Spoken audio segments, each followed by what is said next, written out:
গাজার দক্ষিণাঞ্চলীয় রাফা শহরের তাল আস সুলতান শরণার্থী শিবিরে ভয়াবহ বিমান হামলা চালিয়েছে ইসরায়েল। এতে কমপক্ষে ৩৫ জন নিহত হয়েছেন, আহত হয়েছেন শতাধিক।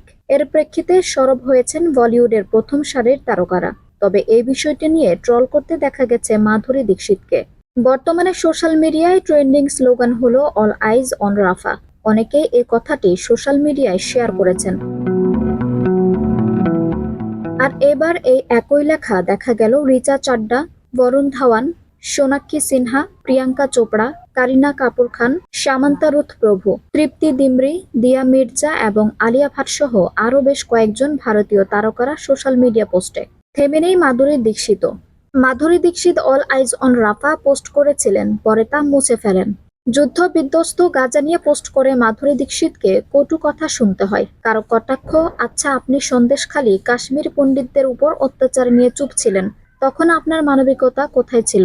আর এখন রাফা নিয়ে পোস্ট করেছেন। কেউ বলছেন আপনি দেশের সমস্যা নিয়েও প্রতিবাদ করুন। যাবতীয় কটাক্ষ শুনে শেষমেশ অল আইজ অন রাফার পোস্ট মুছে ফেলেন মাধুরী দীক্ষিত। তারপরও রেহাই নেই। এবার কারো মন্তব্য, আপনি রোশানলে পড়ে জিহাদিদের জন্য পোস্ট মুছলেন নাকি? কারো কটাক্ষ, কে কি বলল তার ভিত্তিতে নিজের মতামতের পোস্ট ডিলিট করে দিলেন। মাধুরী দীক্ষিতের শেষ ইনস্টা পোস্টে এরকম কটূক্তির তালিকা অতি দীর্ঘ। শুধু তিনিই নন, রোহিত শর্মার স্ত্রী ঋতিকা সাজদেও রাফা নিয়ে পোস্ট করে কটাক্ষের মুখে পড়েছেন। তারপর সেই পোস্ট ডিলিটও করে দিয়েছেন। ব্যাপক ধ্বংসযজ্ঞ ও বহু মানুষকে হত্যার মধ্য দিয়ে গাজার দক্ষিণের গুরুত্বপূর্ণ শহর রাফার কেন্দ্রস্থল দখল করেছে ইসরায়েলি বাহিনী। এমনকি রাফার কেন্দ্রস্থল আলা আউদা এলাকার গুরুত্বপূর্ণ ব্যাংক, সরকারি ও ব্যবসায়িক প্রতিষ্ঠানে দখল নিয়েছে ইসরায়েলি বাহিনী।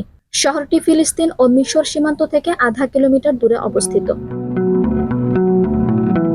আঞ্জুম হক আরবি, টাইম নিউজ ডেস্ক।